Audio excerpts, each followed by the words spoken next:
Ed, welcome back to the podcast. Thanks, Scott. My resident historian here, ancient historian. I love saying at parties, like, I have a good friend I always say he's like one of the top ancient historians. He's the top guy. So I always feel like no matter what I say in ignorance, I can say, well, I've just talked to a top guy. I've read Roman history. So Ed, last time we had an amazing conversation about your book, The Romans. How's it selling, by the way? I think it's doing well. I think one of the things with being an author is you don't pay attention to these things because you feel like the conversations need to take place organically. And I'm really enjoying the conversations I'm having about it. I think it's really exciting because everybody is picking up on different moments and different things about Rome and how Rome resonates now. So I'm loving it. What is the most interesting thing someone said to you since the conversation about the book has been buzzing? Like what has stuck with you that Oh, that's a great question. I think one of the things that's been really interesting to me is realizing that we're kind of in a moment. So I was trained as a historian of the later Roman Empire, which can, traditionally means like the 4th, 5th, and 6th centuries AD. And I think what's interesting to me about that is, that training really guided me and pushed me towards thinking about a particular way that Roman society ended, and that end was relevant to today. And I think what has ended up happening in this conversation is, I've realized that has shifted. And the way we talk about the end of the Roman world and its resonance now has shifted in the time that I've been active. So that now in the United States, they are really now talking about the end of Roman representative government. And the focus of the conversations has moved from the 4th and 5th century AD back to the 1st century BC. But in Europe, I think the conversations are still focused on the 5th century. And so, the field that I was trained in, originally you had very, very consistently overlapping conversations about how what we studied related to contemporary political realities in both Europe and the United States, and those conversations overlapped very significantly and made a lot of sense together. And now I think you're seeing something diverge. And I think that's intriguing and unexpected. Amazing. Well, I'm sure, as I told you, I texted you a couple weeks ago. I walked in my local Barnes and Noble right in the middle of Philadelphia, and you were prominently placed on the new books. You were like right in the middle of a fantastic display. So, oh, that's wonderful. I love that. It's amazing. I almost told people, "Hey, I know that guy," but then they thought that was bizarre. So, at last conversation, we had this. You made this parenthetical comment. It was not. We were talking about your wonderful book, The Romans. By the way, one of the things that I loved about the book, among many things, is that when you say, like, look, people in Byzantium, like the 11th century, they didn't think they weren't Romans. Like, Yeah. That was amazing to me, because I think that was a mind-blowing just insight that helped me. Anyway, so we were talking about Roman history and going through your magisterial text here, and you said, parenthetically, you're kind of a gospel maximalist. Yeah. And I have told several people about this. I said, because you're not a practicing religious guy. I mean, you're not on some church board or something, right? You're not. No. You don't self-identify as part of an active religious tradition. And yet you say that term gospel maximalist really struck me. I've never heard anybody say that term. So we're copywriting it right here. I mean, there we go. This is unique. Ed made it here. It's a term that this could be a new book, the gospel maximalism. But when you said so, and then we got talking a little bit about the nature of the Gospels. It's very interesting. I just read somewhere, I think it was in the Atlantic or something, Adam Gopnik wrote this piece about Elaine Pagel's most recent book and the Gospels, and he is probably the opposite of a gospel maximalist, looking at the Gospels and much later revisionist history that don't really get us close to anything like the memory of witnesses or anything like that. So, Ed, tell me, what do you mean when you say you're a gospel maximalist, and why? So I think there's a few things that feed into that. So I was raised Presbyterian, and both of us have a connection to the central New Jersey sort of area and the Presbyterian churches there. Very good place for Presbyterianism. As Trump would say, very strong, very powerful.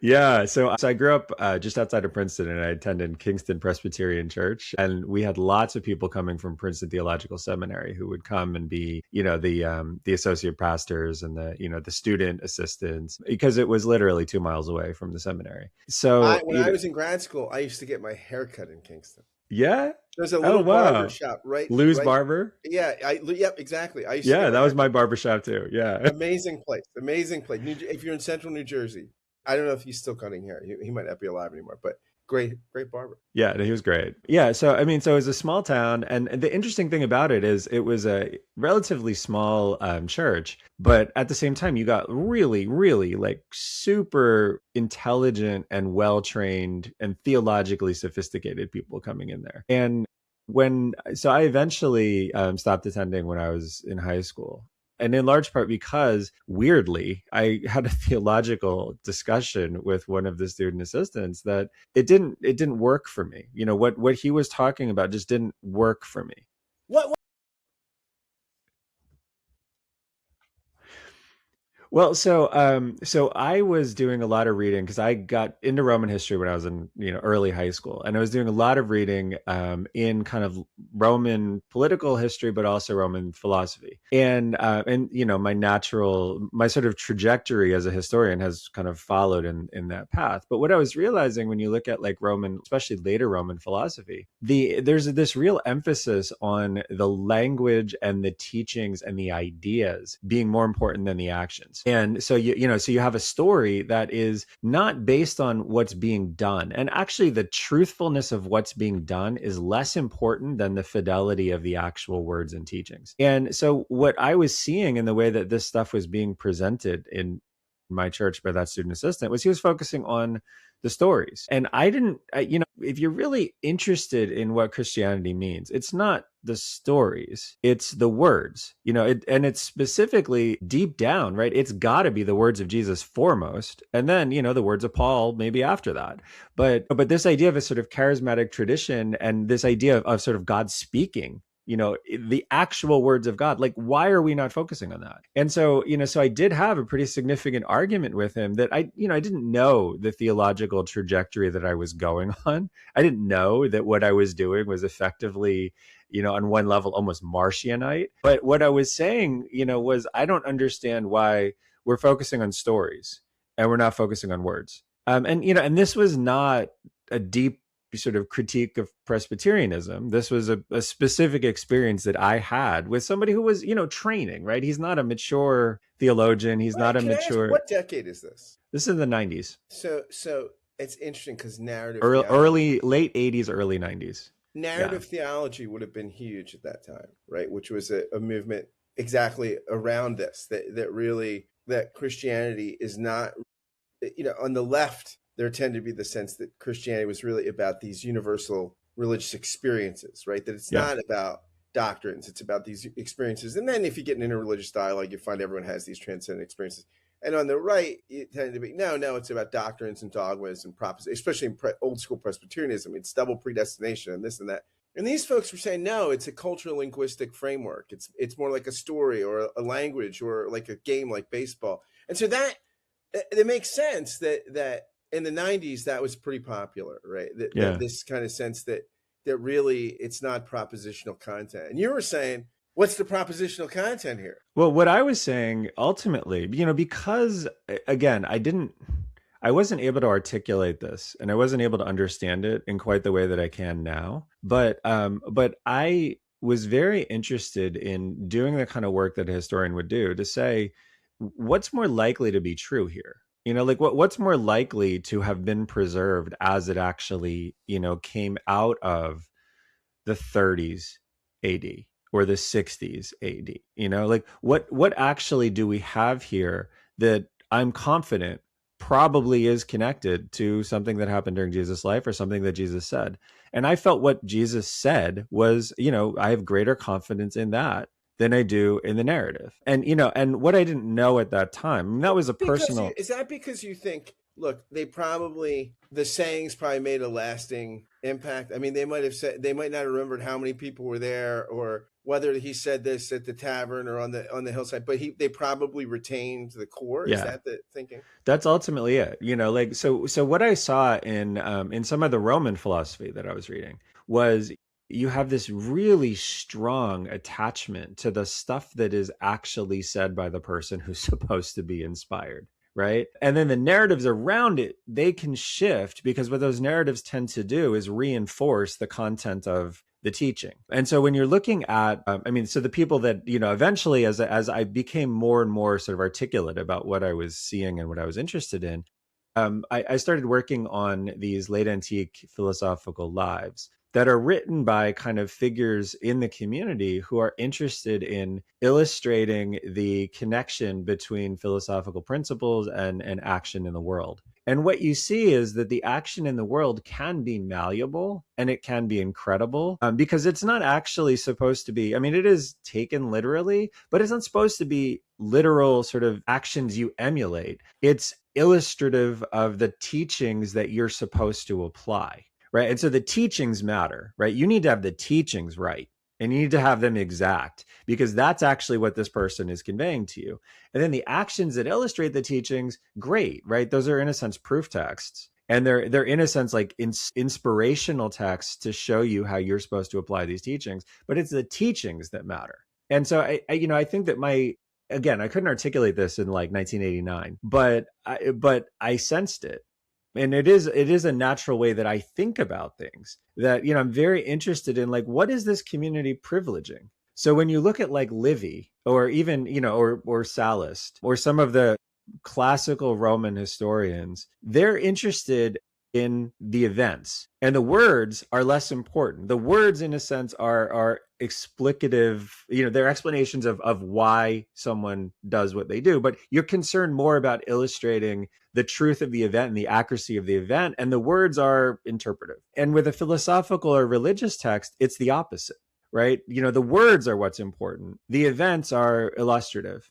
And so, so I think when you're imagining what to privilege and you're looking at a philosophical text, the words, the teachings, the sort of inspirational things that come from the great mind or the inspired figure, those are the things you want to keep because that's what matters. But if you're writing a history, what you want to keep are the events.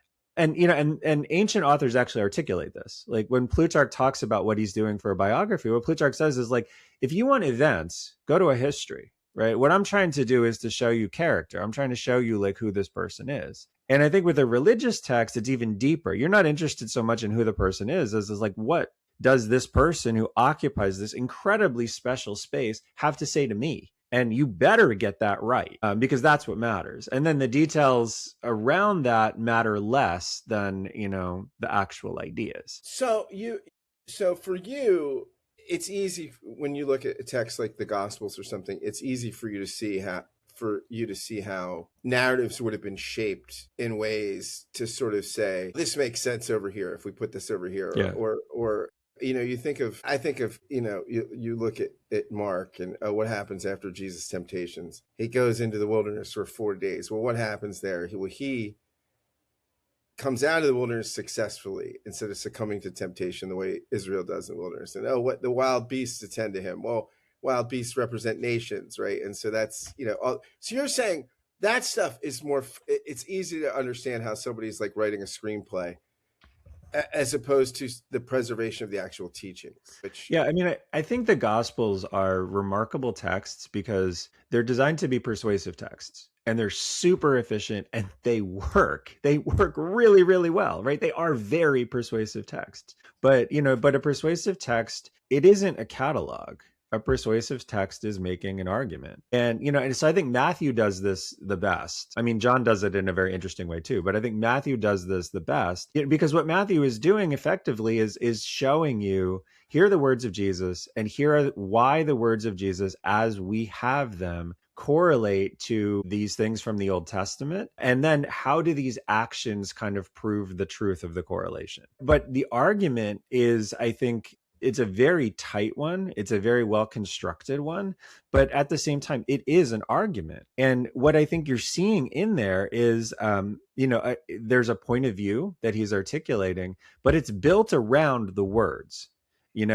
And so what he's doing is he's setting up the words of Jesus, at least by my reading. He's setting up the words of Jesus so that those things stand out as he wants them to. And then he's interpreting them and contextualizing them.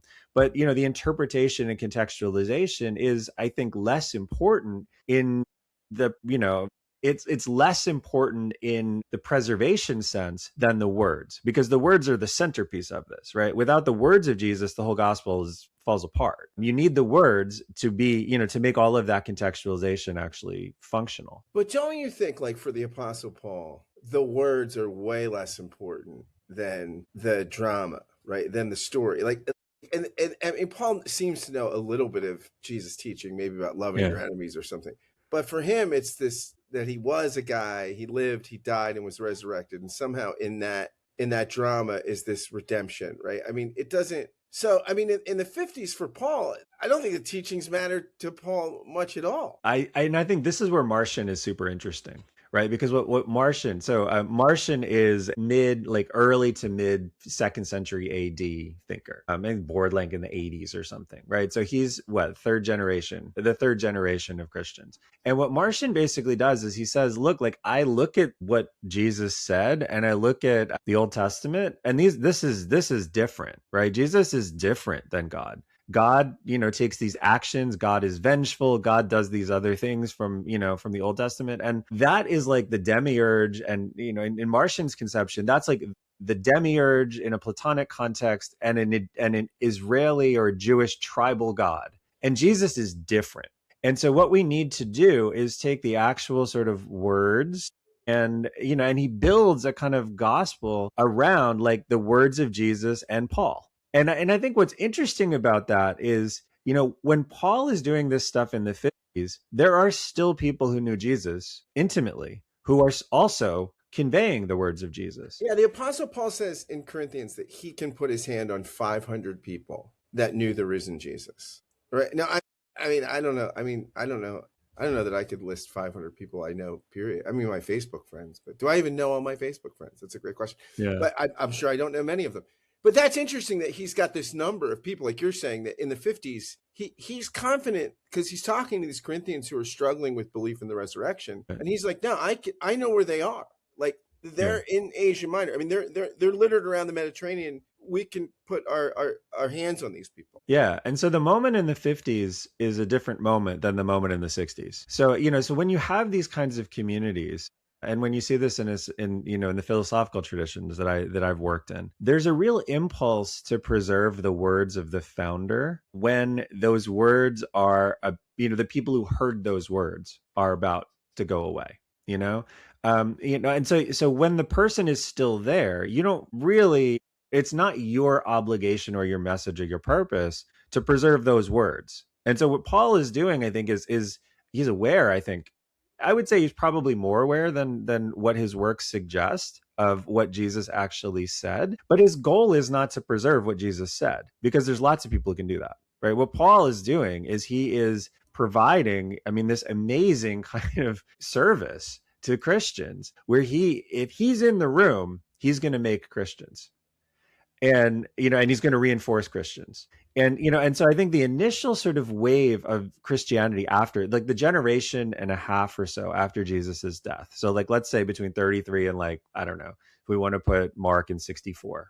And I think those dates are really weird because like it's the fire of Nero, the crucifixions of Nero, and the fall of the temple. If we were at the Society of Biblical Literature, I would think 64 would be an early date. Like I think most New Testament scholars, right, would want to say 70. And I don't know how much of that I think he's before the destruction of the temple. See, I think there's a bias in higher critical circles in New Testament studies. Say, we don't want Jesus predicting it. That we really want, it seems too supernatural. We really like, that's a little too on the nose, right? It wouldn't be hard to imagine.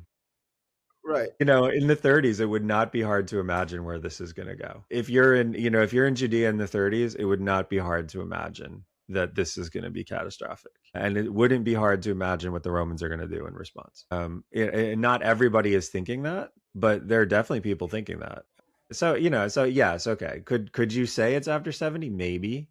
I don't think you need to, And but they're gonna be evangelical groups, right? Like on campuses, they're gonna invite you in, and they're gonna want to hear have you give talks about the reliability. They're like, look, Ed Watts says it was written in the '60s. well, again, like this is not my training, right? So I look at this again But as a see, this is why historian. it's interesting to me Yeah, because someone without the biases of the New Testament Guild, but that's a trained historian, right? So that's an interesting lens, right? That yeah. what you would see because like any discipline, there's internal prejudices and things like this that go on. So that's interesting to me that to hear what you see. Yeah, I mean, and again, I think like the bookending of things by these dates, I think is to some degree artificial because I think what's going on in the community is less about Nero and I mean, the destruction of the temple is huge, but I think what's going on in the community and the impulse to write the gospels down has less to do with Nero and the destruction of the temple and more to do with generational turnover. Because I think what you have in these kinds of communities are a very strong sense that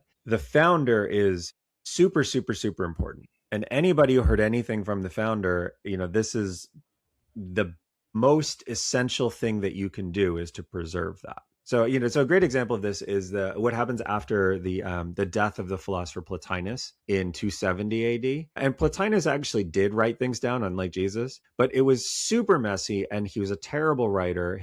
It was incomprehensible. And there was a real risk that Plotinus's teaching, which inspired huge numbers of people, including senators and the emperor, would just disappear.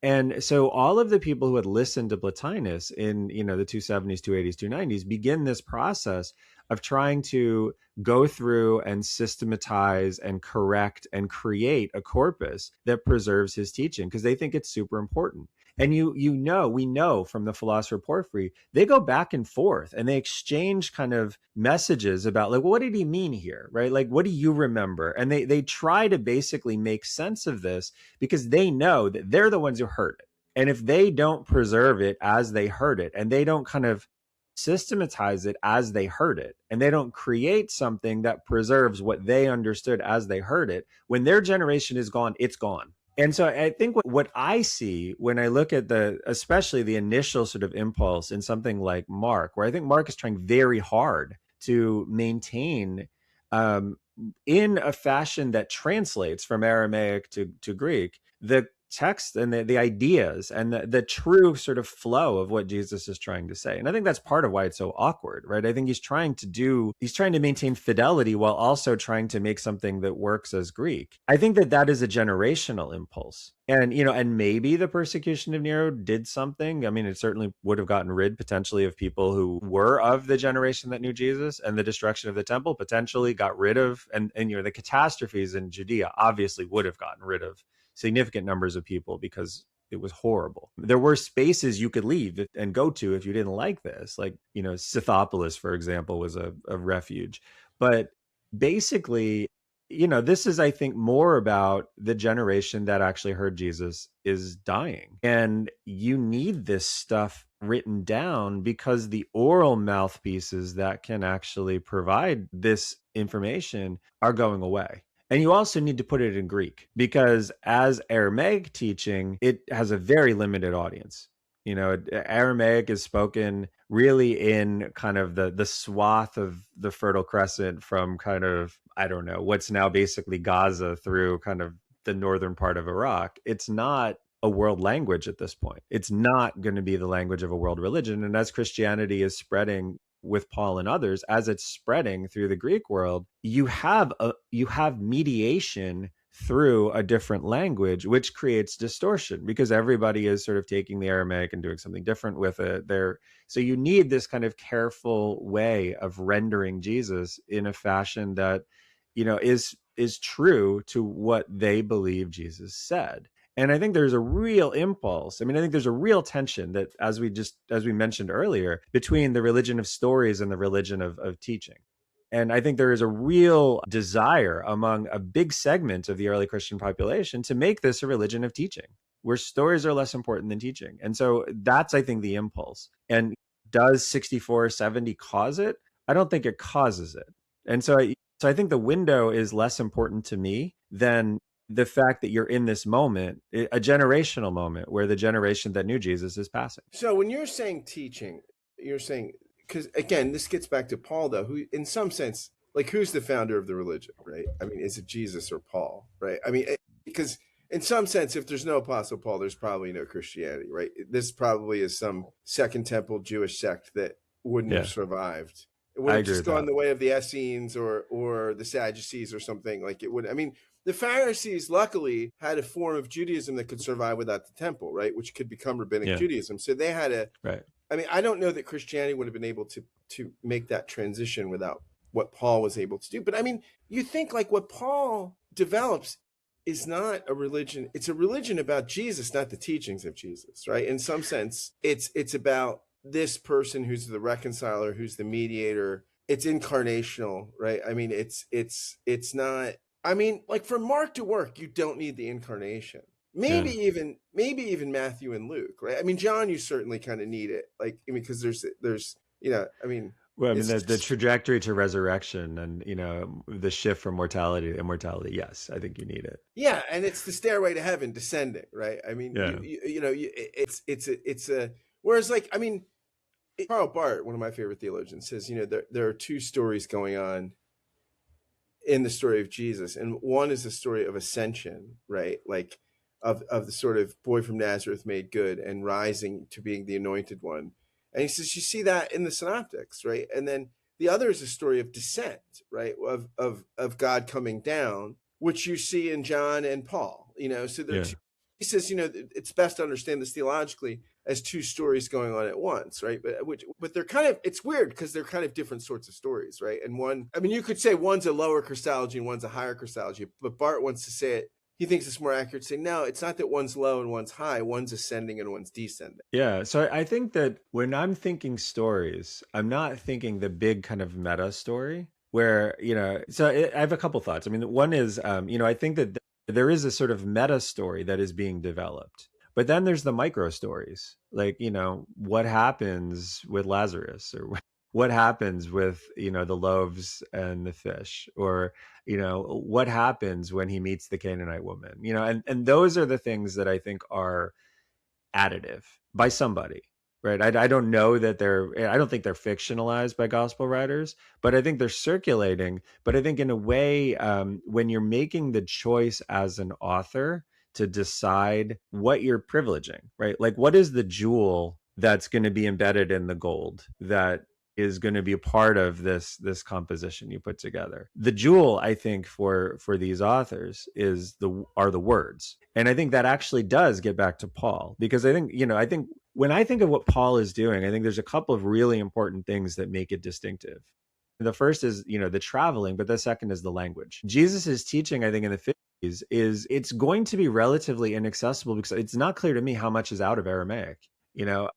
So Q is, I think, a rendering of words of Jesus out of Aramaic into Greek, and I think that's pretty clear because the Gospels are So for those all. who would know, Q is this, it's German for quell, source. So it's just this saying source that we think Mark didn't have probably, but Matthew and Luke did have. And so Yeah. Matthew and Luke, and this is why gospel scholars think that there's so much overlapping in Matthew and Luke teaching wise. Because even though they have, one's got a sermon on a plane, one's got a sermon on a mount, one's got that, the structure, but there's teachings are very similar in Greek, right? Scholars think, well, they must have both had this sort of book of 100 sayings of Jesus. Here you go. Here they are, right? Like, and so these guys are working them into their gospels. And those things are really common in the Greco-Roman world, right? I mean, these are things that are put together. This is not weird. There are sources like this that are very, very common. We are in a really, really weird moment in the history of Greek literature in the 1st century AD, because it's a sort of a bit of a desert. A lot of the material that was written, we don't have. And so it's hard, in a sense, to contextualize gospel writings in the 50s and 50s in the context of the 40s, 50s, and 60s, because we don't actually have a lot of Greek literature from that period. There's a huge spike once you get into the 2nd century that never really goes back down. And like massive amounts of literature from the 4th century, but it's somewhat hard to contextualize this because the survival of Greek literature for this period is not amazing. At the same time, this is not a surprising thing to find.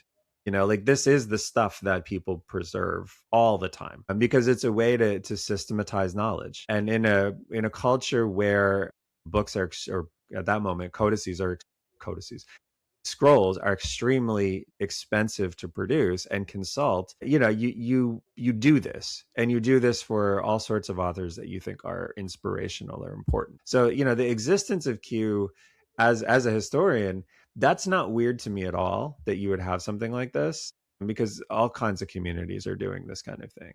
But I think what is interesting is when it seems to happen, because there is this idea that it seems to happen roughly again at this generational break. So after Paul, and so I think what we can imagine Paul is doing. I think what we can imagine that Paul is doing is presenting a version of Christianity that doesn't need to have that particular presence of the words of Jesus, because what he's doing is he's speaking about the implications of it, and he's doing it in Greek, and he's doing it in a way that travels. And so the Jesus of the Aramaic world is a Jesus of Judea. Pauline Jesus, or the Pauline culture, is a Greek sort of cosmopolitan culture that Paul is plugging into, and it has to be in Greek. And when Paul is speaking about the implications of this teaching, he's doing it in a way that's rendering his experience, in a way that's explaining his experience to people who are, I think, going to be amenable to the ideas that he is presenting.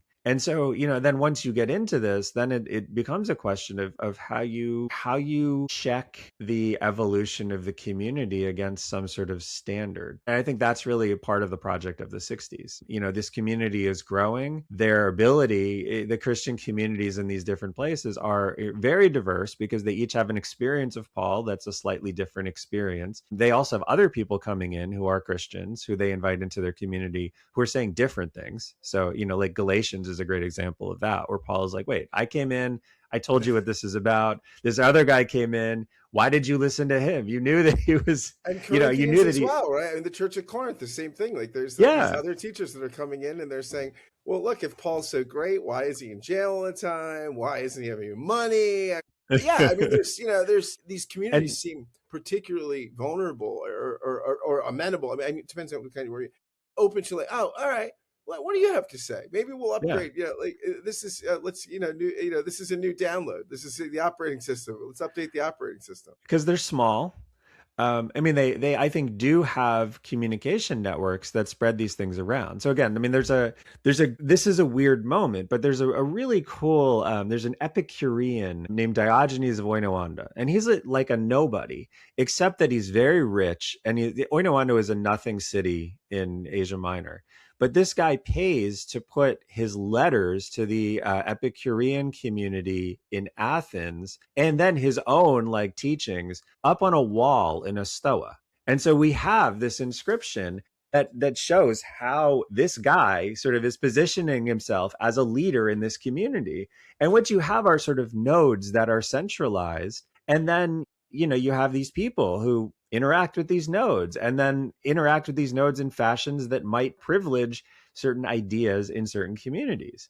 And so I think that must be what we are seeing. I mean, this is like Hadrianic, so it's like 60 years later than Paul, 70 years later than Paul. But this is how these communities must work. You have these sort of processes of communication, but with the Epicureans, at least you can check back to the work of Epicurus, right? At least you have a kind of common thing where you can say, wait, what you're saying is crazy, because there is no way that agrees with this common text that we all accept. And so I think that also is part of the impetus, because when you have people who are alive who heard Jesus, those people can say, this is crazy.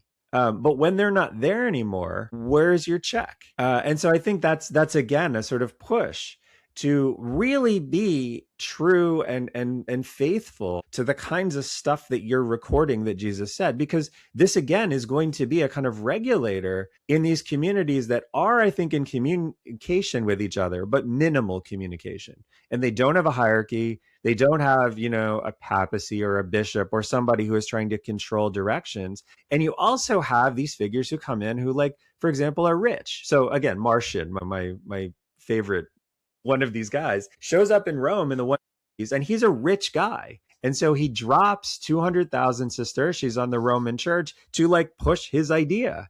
And they ultimately excommunicate him and they give the money back, right? But this is something that these small communities are susceptible to. It's like the Diogenes of Oinoanda effect, right? Like a hack guy, and I don't think Martian's a hack, but a hack guy who drops a bunch of money into a community and says, okay, well, this is how we're doing Look, you can become president of the United States that way, right? You're a hack. Yeah, yeah. I mean, this is the story of the country. Yeah, that's so. It's interesting. I think about just as the evolution of the tradition, and you think about things that are so preeminent in the Gospels, particularly the Synoptics, that aren't in Paul at all. For instance, you think of like parables, right? I mean, that seems to be so Jesus. I mean, especially in Matthew and Luke, right? I mean, they're there in Mark, but I mean, they're so developed, and it seems like this is Jesus's favorite uh, pedagogical tool. Like, all right, let me tell you a story. Yeah. Here's this, and that is completely you don't hear Paul reference it at all. They drop away largely in John as well, right? I mean, that here Jesus becomes much more a symbolic teacher. The truths are a little more abstract, right? There's, I mean, I mean, do you think that's just because scrolls are limited and Paul knows people? Come on, they know the good stuff. They know this stuff, right? They're talented at Sunday school. They know that. This is the stuff we really need to focus on. So, so here I mean, I think really, again, as someone completely outside of these conversations in a seminary sense or a theological sense, what I think is going on that is really difficult is this process of translation. So we have, for example, really good actually a version of translation moving in the other direction, where what happens to the teaching of Aristotle when it moves into Syriac? And so Syriac is basically a later descendant of Aramaic. So it's the same thing. It's Greek moving into to Aramaic in a sense. And what we see in that context is really interesting. The Roman school system, if you are doing any kind of philosophical training or medical training or rhetorical training, you learn some Aristotle as the preparatory sort of element of like higher level thought. And we have a set of textbooks that show the transformation of Aristotelian teaching from purely Greek teaching to purely Syriac teaching. And the process moves initially with you read Aristotle in Greek and you read commentaries that give you, teaching about Aristotle in Greek. The first phase is you translate the commentaries. And so you still read as a student Aristotle in Greek. It's assumed your Greek is good enough. You can read Aristotle in Greek. And then you read the commentaries in Syriac. Then teachers realize that their students don't know Greek well enough. And so they do these translations of Aristotle that and it was a problem then, right? I mean, you just find yourself saying, God, kids, if you just could read Greek. All right. Oh, always. English everyone should read Greek. Yeah, exactly. But what they do for that phase is, the commentaries are still in Aramaic and Syriac, but the Greek is glossed word by word. So if you read it in Syriac, it doesn't make sense. Like you cannot read the initial translations of Aristotle in Syriac without the Greek text there, and you can't make sense of them if you don't know Greek. So the idea is that the students are basically reading it in Greek but glossing it. And so each word that they don't know, they'll look up in Syriac and they'll be able to understand it. And then the last phase is Syriac Aristotle and Syriac commentary. So, if you work that backwards, what is Paul? Paul is, in a sense, the Greek commentary on Aramaic base text, the words of Jesus. And what you have with Q and the production of, say, like Matthew and Luke is, in a sense, the hybridization, that last phase, where what you have is, the text.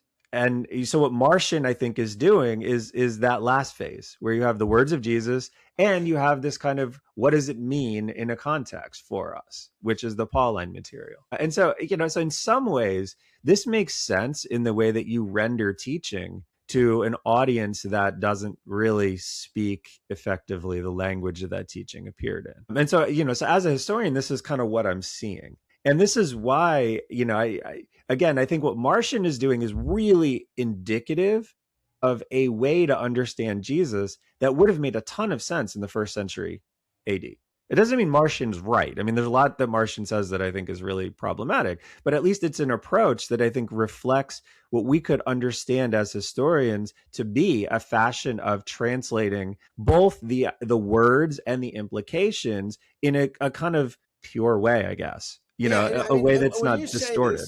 When you say this, right, and if Christianity is in some sense as Tertullian, like contra Tertullian, like it's a fusion of Athens and Jerusalem, right? I mean, in Marcion, you have, all right, guys, let's go a little more Athens, a little less Jerusalem, Yeah. right? That's going to make this more palatable. Out, we're going to do some tunes that the young people will enjoy out here. Yeah. And this is always an issue in Christianity. Right. Well, I mean, the push between like intellectualizing this as a religion of a very wise, inspired divine figure and a religion kind of stories, right? And a religion of not the teachings, but the actions. And, I mean, we're recording this like a week before Christmas. And so I think this is actually really remarkable, right? Because the whole Christmas story is story. And a lot of people foreground that and the Easter story, and there are people who don't. So this again, I mean, Arianism is a similar kind of thing where what you have is a really deeply philosophical approach that's grounded on applying higher level sort of Greek wisdom structures to understanding the nature of Jesus. It's not story. It's trying to kind of make sense of the context, the deeper intellectual context. And so I think this tension is always going to be there.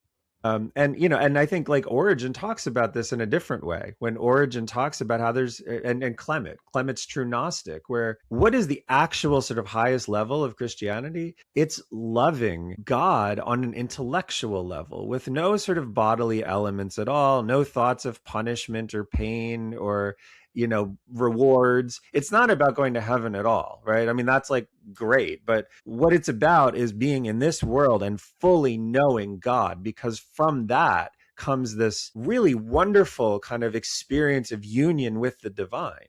And so this path is always there, I think, in Christianity, but it is always a sort of tendentious one too.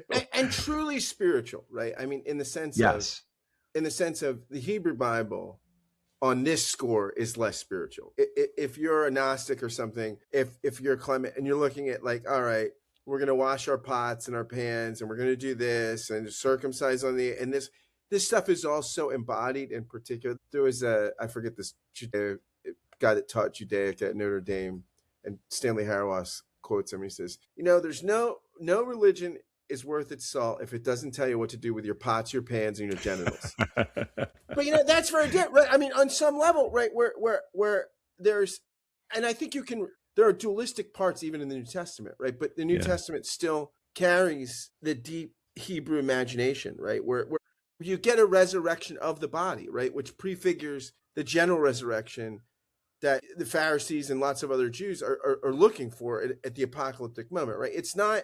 I've done this exercise with students before, having them read like the death of Jesus and the death of Socrates and what's there. Yeah. And there's Jesus doesn't want to die. Death's not good. Socrates, it's pretty comfortable with it, right? I mean, there's not, the body is something to be shed, right? I mean, it's not the highest form of existence, right? Whereas for Jesus, the body's still pretty high evolved. It's not, Jesus doesn't teach a lot about, I mean, he uses the term soul a little bit here and there, but I mean, he's not teaching about transcending embodied experience as the higher form of a plane of getting it. But I think between Jesus and Paul, you're pointing at something that can get there, right? When you're talking about the laws no longer applying, right? What you're moving to then, and this is Matthew as well. I mean, what you're moving to is a religion of the intellect, a religion of faith, not a religion of action. The actions are pretty minimal. What's actually supposed to be kind of the deep grounding of this is intellectual. So we could see in this the duality that you see in sort of Platonic Socrates, I think is I mean, it's not there in Xenophon Socrates, for example, but I think you do see this very clear sense in Christianity that transcending the law means transcending all of that concern about what your body is doing and focusing instead on kind of faith and trust and this new covenant that comes from these notions of faith and trust. And ultimately, I mean, that does create issues in Christianity over and over and over again, where you have people saying exactly what you said, like, well, the body is irrelevant. I mean, some of the martyr narratives are about what's going on here is the body is the vehicle in a sense for a conflict on the soul, the level of the soul between Jesus and Satan. And so Origen has this great image of martyrdom as something that, like, your body is suffering in this world and it's terrible, right? There's nothing on a bodily level that should make you want to endure martyrdom. But Origen says, like, while your body is suffering, what is actually going on is your soul is in an arena surrounded by angels and demons, and you are fighting Satan. And if you can actually, your body being destroyed is actually the vindication in this spiritual world of sort of your fight against Satan. And then you see this represented in, say, like monastic literature that comes out in like Syria in the 5th century, where you have saints who literally do stuff like wrap themselves in chains and allow the chains to putrefy their flesh, or pillar saints. I mean, this is a practice that continues, for over 1,000 years, where people stand on pillars in the middle of, the desert, and they get their food. I have a friend who's writing a book about this right now, actually. Yeah. And the notion there really is very much, look, like, what are we doing? We're positioning our body in this point of intersection between the world of the earth and the world of the heavens. And this symbolizes the sort of soul transcending the bodily existence and connecting with a divine existence. And this stuff, I don't think anyone in the 1st century AD would be like, yeah, go do that. Right. I don't think they could have conceived of it. But when you see the move away from religion is about performing and doing things according to law, and it's instead about believing and faith and this notion that works on the level of the soul, you now have a path to say, well, yeah, I mean, the bodily world is one thing and the world of the soul is another. And you can take what Jesus says and you can take what Paul says, and you can start seeing how that path gets there. I want to read you something. This is from a book called The First Christian. The subtitle is The Universal Truth in the Teaching of Jesus, by a guy named Paul Zoll, who's an Episcopalian and a theologian, a guy who I've had him on the show, actually, and a really cool guy. But this book, he is getting here in this passage about what he thinks is at the heart of the teaching of this. He did historical Jesus work, a kind of hybrid New Testament theology dissertation. He says, he's talking about a dispute that Jesus had about ritual purity. And he says, the serious principle that drives Christ's words does not become explicit until afterwards, when he explains himself to his inner circle. Here's the breakthrough. There is nothing outside a man which, by going into him, can defile him. But the things which come out of a man are what defile him. Verse 15. The idea at this point is, in its development, is somewhat similar to Stoicism. In myself, inside myself, I am untouchable. Even if everything outside me is against me and defeating me, I, my soul, my inner thought haven, exist independent of those things. A departure from the Stoic reflex is implicit in the second half of verse 15, where Christ refers to the dimension of inwardness that defiles. It is not just that I am invincible in relation to outward circumstances. That was Marcus Aurelius' self-definition, stated again and again in the Meditations. But the inward eye contains things that pollute and taint. Stoic thought does not score the insisted and invisible fortress around my heart with criticism, as Christ does. In Stoic thought, the actual or outward is bad and the inward is good, almost by definition. This is the perennial philosophy of Asian thought, as well as parts of classical Epicureanism, some Platonism, and Neoplatonism, and most of Stoicism. It is all in the context here of a view held by the Pharisees and scribes, that external cleanliness is the thing.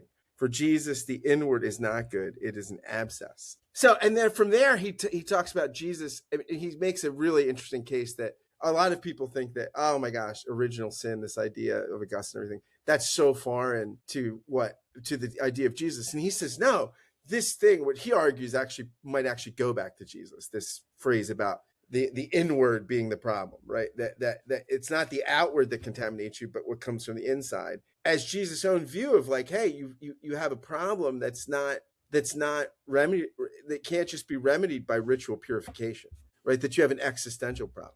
Ed, what do you think of that? So I have not ever done any work. I don't like Augustine very much. I haven't done a lot of work tracing Augustine back through the. And what do you have against Augustine? Oh my God, I think Augustine is a loathsome human being. He's not as bad as Jerome, but he's up there. basically, when I've worked with Augustine, I've really worked with Augustine in the context of City of God and Confessions. And in Confessions, I think the way that Augustine treats people is almost sociopathic. It's really horrible. So he has this woman that he loves that he doesn't even name, and basically like shames her for actions that they both did, and frames her as this person that is like horrible and scandalous. And when he breaks the relationship off with her, she joins a nunnery. Like this is not a woman. This is not a woman of ill repute, right? It's a long-term monogamous relationship that he breaks off because she's of low social standing, and she gets slammed. Like this sort of thing I think is like all too common for Augustine. I think he's a difficult person. So I don't like dealing with his work because I think a lot of his work is wrapped up in some of his own struggles, his own personal struggles. Probably needed therapy. I think therapy would not have worked on him. I think honestly, Augustine, he's so compelling. He's so sort of smooth. He's so capable of presenting himself in whatever way works for that situation. I think a therapist would just be charmed by him, and like he would just sort of roll over the therapist to get nothing out of it. He'd have been on Epstein. He'd have been the chaplain at Epstein Island. He'd have been on the plane. Yeah. No, I said. So I guess I can frame that. I can maybe contextualize that a little bit because because again, I think we move a little beyond my comfort in going deep into that discussion. But I think contextualizing it is important because these ideas are out there. I don't think Jesus read Stoicism. I don't know how many Yeah, I wouldn't guess Pharisees so. I read wouldn't guess so. Yeah, Stoicism. I wouldn't guess so either. But I think those ideas are bouncing around in a kind of common way where people think that way, they talk that way, even if they haven't read it. And I think Jerusalem then, as Jerusalem is now, is a super intense place. I think if you're there, these things happen, right? These conversations happen. Jerusalem then was a little different in that now, I lived in Jerusalem for 5 months, and no one is in Jerusalem by accident, right? Like you choose to be there, and there's a reason you choose to be there, right? It is a very specific type of place. And so you just are surrounded by ideas that are really inspiring. And I think Jesus is engaging with them. Obviously, he's brilliant. And I think he's engaging with these ideas in a fashion that I think is creative and generative. And so, so I think that the approach, generally speaking, to looking at interiority versus, focusing on the external, that's definitely going on at that moment. I do think with Marcus, it's a little bit different because I think what Marcus is doing there in a lot of the meditations, he's basically trying to get himself to think this way. Right. In a sense, what he's doing is repeating mantras to himself to say, like, this is what I ought to be doing, which means he's struggling to do it. And so I think it's difficult to take the meditations as indicative of doctrine so much as this tension between remaining true to doctrine and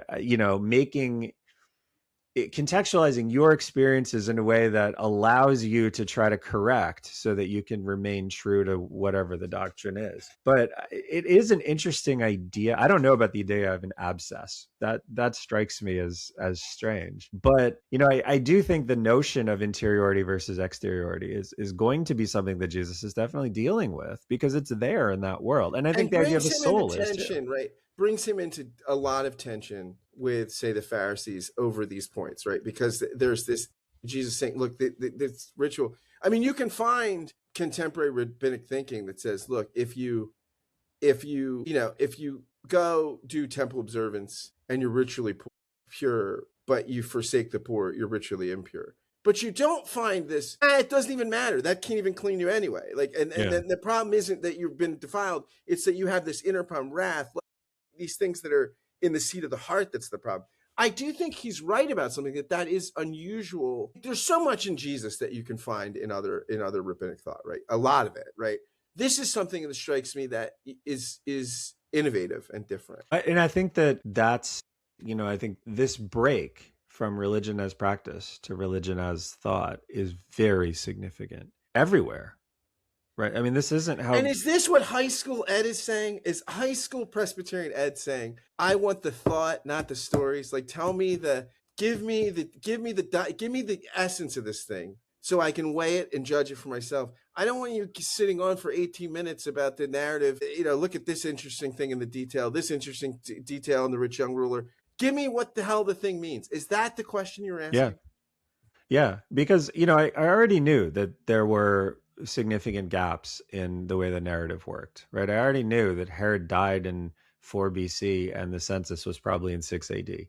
Like I already knew they split the difference to come up with one, But I wanted something where I didn't need those stories, like I didn't need them to have something that was true and meaningful. And I think a lot of When that you're looking came. for Marcus's meditations, you're saying, "Give me the Jesus meditations." No, I don't need the feeding of the 5,000. I don't need all this. Give me, distill it into the rule for life. Even more pure than Marcus. I think what I was looking for was something that you could connect to this figure who was transformative. And something where, again, I never had read Clement. I didn't know about this, but something that can get you to that point where, you have something where the truth of it is so powerful that you can inhabit that truth and have something meaningful just from that. If that student pastor or whatever had given you Clement or something, do you think you'd be a Christian today? Maybe. They could have had you on the team. If that kid took his church history, we could have had you on the team. I think, honestly, I think if you gave me Clement and if Martian still existed, yeah, I think you would have. I think that kind of articulation. You would not be the first or the last Marcionite Presbyterian. Probably not the first or last one that came out of the church in Kingston. Yeah, I mean, I think that was. I won't say that was a missed opportunity, right? I mean, I don't know how old the guy was, maybe 25, right? It's not his fault, right? I mean, and who could expect that you're going to have somebody who is like wanting to debate Arian theology with you when you're like 25 and your whole thing is you want to be a youth minister, right? Yeah, Like, it's you're not like, his fault. Ed, why don't you just put the marshmallows in your mouth and play Chubby Bunny like the rest of the kids? And you're like, hey, wait, it doesn't. All right, enough with the lock-in, enough with the youth activities. I want to talk about Arianism. Exactly. And he's like, this isn't what he does, right? That's not what he does. It's not what he wants to do. But I think that was for me a really significant shift and a really significant breaking point where you're talking about stories. And I knew that the stories were on one level almost incidental to what some of the gospels were doing. They're like the third part of the proof, right? There's the content that matters and you're supposed to focus on the content. And if you are not focused on the content, the miracle stories and the Old Testament proofs, like, again, I mean, Matthew is again my favorite, but the stories that contextualize the words and then the Old Testament material that proves them, that's all there to make you believe that those words are God's words. But if you believe those are God's words, you don't need that stuff. And that's not what you should focus on. And that's how I kind of intuitively approach this is like, okay, there's words here that are supposedly God's words. Why is that not what we're doing? Why are we instead focusing on the stuff that's supposed to prove it? We're here, right? We supposedly believe this already. So why are we not focusing on like what the core of this is and instead like going through the proofs that Matthew built so that people who didn't trust that Jesus was who Matthew says he is, believe it. Like, give me a little so what, now what? Like, right? Is that what you're saying? Like, I need, come on, like, give me the, does like the Jeffersonian Bible appeal to you at all? Like, I've never even seen the Jeffersonian Bible. Jefferson basically took the Gospels and just scaled out all of the miracles and stuff. And just, you have a non-supernatural, you still have some stories, but basically it's kind of like Q. It's like, it's a non-supernatural teachings driven Jesus. So when I have gone back to church, my parents are still practicing Presbyterians. And so when I've gone back to church, always what I do now is, I wait for the gospel reading. I mean, a lot of the service doesn't mean much to me, but I wait for the New Testament gospel reading. The Bibles in my parents' church they have in red the words of Jesus. Right. And so they'll give you the gospel reading, and then the gospel reading, if it has words of Jesus, I will look at it in red, and then I'll call up the Greek New Testament. and Oh, I'll read it and I'll see like, okay, so is this how do I feel about this translation? Usually I feel good about it, but how do I feel about this translation? And then when we get the sermon, like, what are you doing with it? And are you doing something? If you do something with it that I think is consistent with the Greek, I think I'm interested, right? Like I'm interested to see how you're going to apply this. If you do something that's about the story, or you do something that is actually based on a mistranslation of the Greek, you lost me. And I know nobody does this, right? I know this is super weird, but but I'm open to it if it is like on terms that I can see as grounded in what I think are the important parts of this. And so, I remain open to this, but I remain open to this in a way that I think reflects this very weird way that I've been trained as a historian to kind of break texts apart and figure out like what is the core truth the author is privileging and trying to preserve, and what is kind of not extraneous, what is instrumental to try to make the audience believe that that core truth matters in the way the author wants it to matter. what do you do with the resurrection? Because that, I mean, I think it stands and falls largely the tradition, right? I mean, on like if you don't have the resurrection story, we're probably not revisiting the teaching so much and everything, right? I mean, that's so. What do you do with that? I mean, what do you do with the empty tomb? What do you do with what as a historian? Like, how do you look at that phenomenon? I mean, so here again, like I'm gonna reveal myself as like a horrible heretic, so I can go hang out with Martian wherever he Yeah, is. yeah, and look, absolutely, absolutely. Honestly, like as a historian, I see the resurrection as proof, but not it doesn't do much for me. It's not important to me. I think again, like in Matthew, the way the resurrection is framed is really important. And the fact that you have the Roman soldier talking about the crucifixion and all of the miracles, and he's the witness, again, this is about proof. It's about proof that what's being said is right. And so to me, the resurrection is not actually much of a part of how I interact with Christianity or Jesus's teaching. It doesn't matter to me because I don't, again, like approaching this as someone who would love to be able to be a true Gnostic in a Clementine sense. I don't care about the next world, right? Like if this, I think this can potentially, I think Do Jesus, you believe in the afterlife? Do you think there's an no, afterlife? Not at all. I honestly believe, I honestly believe that where Christianity is designed to go is to make our life now better. I think it's a faith, it's a set of teachings that can make how we live now more fulfilling. But what do you do with like I mean, so many people I know. I mean, the Schweitzer thesis I don't think Yeah. has really ever been totally overturned, right? Albert Schweitzer, The Quest for the Historical Jesus, that Jesus is basically an apocalyptic prophet, right? And that his focus is not primarily almost kingdom now, but kingdom coming, right? That there's going to be this apocalyptic intervention that God will do, kick the Romans out Yeah. and fix the world and all these things. Tikkun Olam, as our Jewish friends would say, and that somehow his journey to Jerusalem is part of this. That there's a vocation. That what he's doing in Galilee and stuff is building up to this showdown in Jerusalem, like that will somehow be part of this unfolding drama. I mean, So that seems to I me a thing totally that's believe that everybody, well, most people who are interacting with Jesus across history have accepted this, and that's true. I think in the first century, this stuff was not impossible. The stuff like the virgin birth, it's not impossible in the minds of people in the first century. It's rare, but it's not impossible. For people in the first century, it's not impossible to imagine that God is walking around among you. It's rare, but it's not impossible. And so I think for everybody who's interacting with this tradition, the resurrection is fine, right? It can happen. These things can happen. And so, so I think that my approach to this is it's not interesting to me ultimately in, the question of how I interact with Jesus's teachings. The resurrection doesn't interest me. so for In the you. first century, I think it definitely interested them. And I think it is like a very fundamental thing about the promise that Jesus is providing to people. And I think it's deeply embedded in all of these texts and all of these traditions. It's very, very important.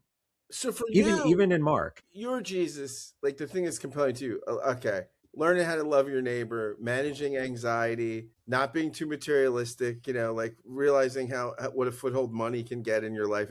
these are things that actually for you would have some purchase. So there is a Jesus there is a version of Jesus that exists in this larger Roman world that I think is a very appealing version of Jesus. So we have this story that the Empress, well, it's Alexander Severus, and I think it's Julia Maissa. Maybe it's Mamaea, but it's one of the women associated with Alexander Severus, had statues of Apollonius of Tyana and Jesus and a couple of other sages in the palace in Rome because the teachings were meaningful to her. They were teachings where she found meaning in them, not on the terms that Christians would accept, obviously, right?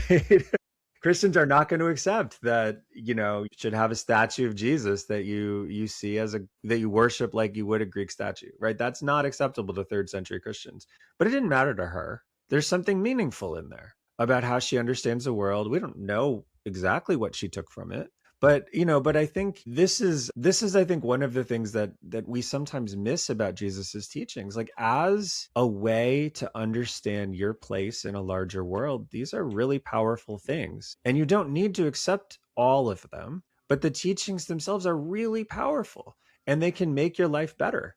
And they can make your life better, not on a like maxims on the wall of a dentist's office kind of thing, but in a like very deep way that that gives you a mechanism to just live in a fashion that makes you appreciative of everything around you and makes you kind of kinder and makes you more connected. And, it just makes your life better to think in the terms that the if you want to say in a philosophical sense that a Jesus system provides, if you can do that, it makes you better. And it makes your life better. You're not going to go wrong, right? They have those bracelets, WWJD, right? What would Jesus do? You're probably going to go right more than you would go wrong if you asked that. Like, if you actually, if you actually go back to Jesus, right? Not what Augustine says about Jesus, not what whoever says about Jesus, but like go back to Jesus and think about it and try really to understand it and focus on it like philosophy. Yeah, your life will be better in this world. Have you read Schweitzer's Quest for the Historical Jesus? Do you know this text? So, okay, so I don't know that. I mean, it's first off, the first like 2/3 of it are just excoriating all the liberal lives of Jesus. They're basically like all these people just look into the bottom of the well, they see themselves. They see this bourgeois European construction, and he's basically like, bullshit. and he kind of comes up with, again, which still I think the dominant view in New Testament studies that Jesus is an apocalyptic prophet. I mean, it's a lot more nuanced because we know a lot more about Second Temple Judaism and other apocalyptic prophets and millenarianism and stuff like this. But largely, we're still in Schweitzer's shadow. But he has this great. This is so interesting, right? This passage that is quoted all the time, but I love this. He comes to us as one unknown, without a name, as of old by the lakeside. He came to those men who knew him not. He speaks to us the same words, follow thou me, and sets us to the tasks which he has to fulfill for our time. He commands, and to those who obey him, whether they be wise or simple, he will reveal himself in the toils, the conflicts, the sufferings which they pass through in his fellowship. And as an ineffable mystery, they shall learn in their own experience who he is. It's so interesting, right? Because there's this historian who's a top guy. He's still unknown. He's still mysterious, right? That there's this existential mystery to the figure. Yeah, I think in a sense, every great teacher becomes that. Again, the teachers that I cut my teeth with as a professional historian were, Platonists in the 3rd, 4th, 5th centuries. Even people like Porphyry didn't really know Plotinus. They didn't really understand him. And so what you had was, and it gets even more complicated as you get later and the figures get, weirder, but they didn't understand them. And they felt they couldn't understand them. And so what they only could do is put together the pieces of, the things those people communicated to them about what they were doing and why. And through that, they would create their own understanding. But Porphyry couldn't understand Plotinus. Eusebius couldn't understand Iamblichus.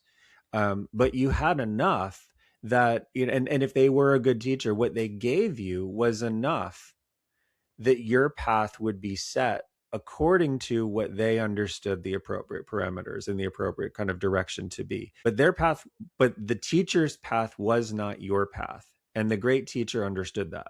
So there's a moment where Iamblichus is from Apamea. He's a third, early fourth century, mid fourth century philosopher, and he's basically the founder, really. I mean, Plotinus is called the founder of Neoplatonism, but Iamblichus is really the founder of the way Neoplatonism develops in the Roman world for the next 200 years. And there's this story that Iamblichus went to a bath, and these like divine figures like came out of the bath to greet him, and his followers said, we've seen Iamblichus interact with the divine, and Iamblichus basically just refused to answer the question, because he said, it's, in a sense, it doesn't matter. Like, what matters is my path is not your path, but my ideas should inspire you to understand what your correct path is. And I think every great teacher who has a kind of lasting legacy in this sort of world of providing guidelines for how your life should work, every single one of them, I think, has to work in that fashion, where it's not about understanding everything about Jesus or everything about Plotinus or everything about Iamblichus and doing exactly the same thing. That would be a poor teaching, because first of all, that's impossible. You can never fully understand somebody. But second of all, like, the teaching has to be dynamic enough that different circumstances and different people and different personalities and different contexts allow you to apply it in a fashion that is meaningful and that provides you with a real outcome. I think and I think that dynamism is why I think Paul and the teachings of Jesus work so well, because what Paul is giving you is a kind of dynamic way to think about these things, and then you can ground them back in. But you always, these very traditional ways of understanding the tensions in Christianity between religions of stories and religions of logoi, and between charismatic and institutional figures, right? This tension is, I think, essential for Christianity to continue to function. You have to have these figures who are, grounded in this is how it's done, and grounded in why. I see something different. I'm inspired to see something different. And you need those conversations to keep kind of what Jesus said relevant. So, and I think for it remains. For you, it's all about the words of Polonius to his son Laertes, right? To this above all, to thine own self be true. There's, in some sense, right, it's got to resonate. It's got to integrate into you and your path, or what the hell does it matter anywhere? Yeah. Yeah. And I think it's a very interesting dynamic that you see in some of the Roman Stoics that Augustine apes. I mean, Augustine is not doing this for real. And I think even Seneca is doing this in a sort of performative way. But this idea of a meditation where you think about, what did I do? How does this work with what I believe to be true? And what can I do differently? And you do it in a sort of dialogic sense where if you're Seneca, you speak to Cato and you talk about, well, like, I did this.